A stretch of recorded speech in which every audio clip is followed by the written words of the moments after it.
Hi everyone, welcome to the next class in Viewpoints, Enlightened Perception for a Peaceful Future. And today we are going to talk about one of my favorite topics. It's called reserving judgment. Now, reserving judgment is one of the really important aspects of this course. It comes from ancient philosophy, Greek philosophy, mindfulness, and in today's class I'm going to tell you about what it is and how it can help you to have better, more meaningful, more useful conversations. So let's do this. Reserving judgment is one of the most important skills, I think, for humanity, and whenever you look at any of the situations in history where human beings have really messed up, most of the time it's because we didn't reserve judgment. Maybe we acted too quickly, maybe we jumped to conclusions too quickly, maybe we didn't consider other people's perspective, maybe we thought we knew it all, maybe we thought that we were right and other people were wrong. We didn't look at things from other people's perspective.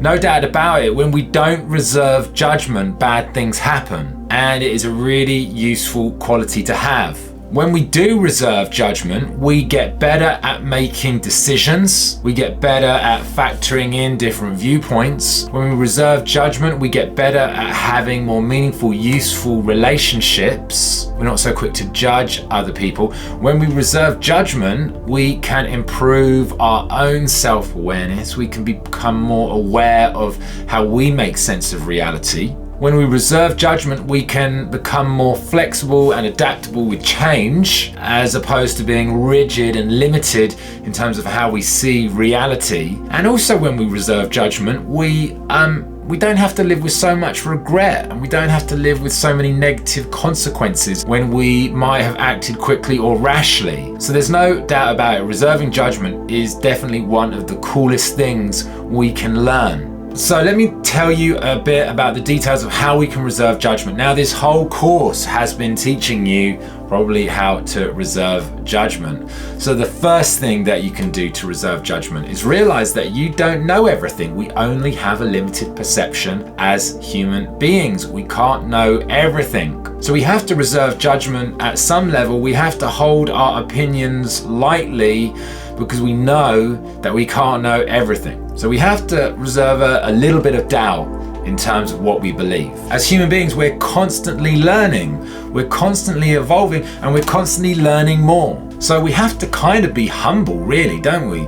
We have to be humble about what we know and what we don't know. And a lot of the time, the more we know, we realize that we don't know that much. And that is the nuance.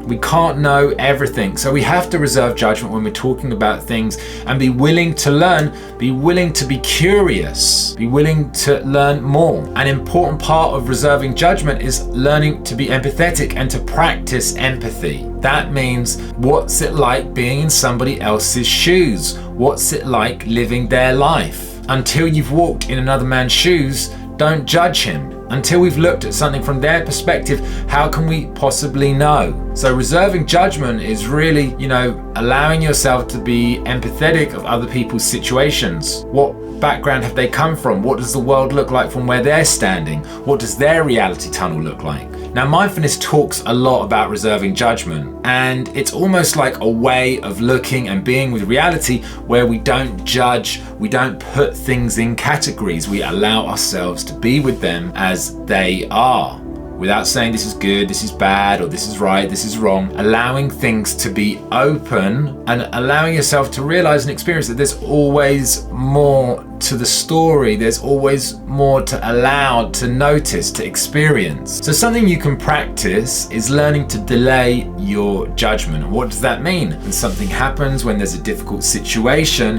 instead of going immediately to your judgment, to your assessment, take a breath. Give yourself some space.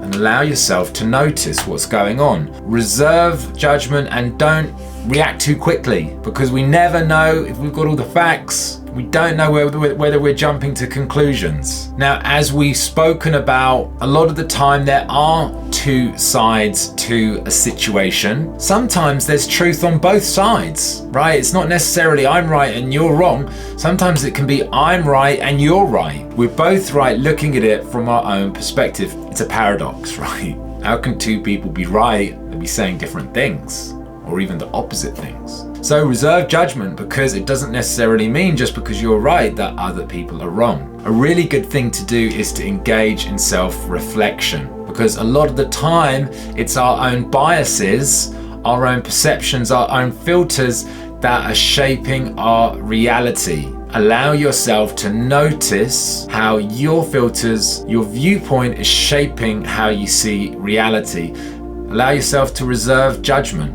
As I said throughout this whole program, we don't always have all the facts and there's always more to learn. So for me personally, reserving judgment has just been one of the best things I've ever learned. And I look, in the news, I look at our government leaders, I look at our politicians, and I just see them jumping to conclusions all the time. I see them reacting, I see them pointing their fingers, and it's like watching children, personally. It's as if they do first and think later. And I think it's a really important skill to have, just to pause before you, jump to your own viewpoint. Give yourself some space, and give your friends some space as well. Give them some time to, work it out themselves. Now, learning to reserve judgment is a lifelong process. It's not something that you can just learn overnight, but it's something the more you practice, the better you get. So, I hope you enjoyed the class. If you've got any questions, put them underneath the video, and I will catch you later. Have a good one.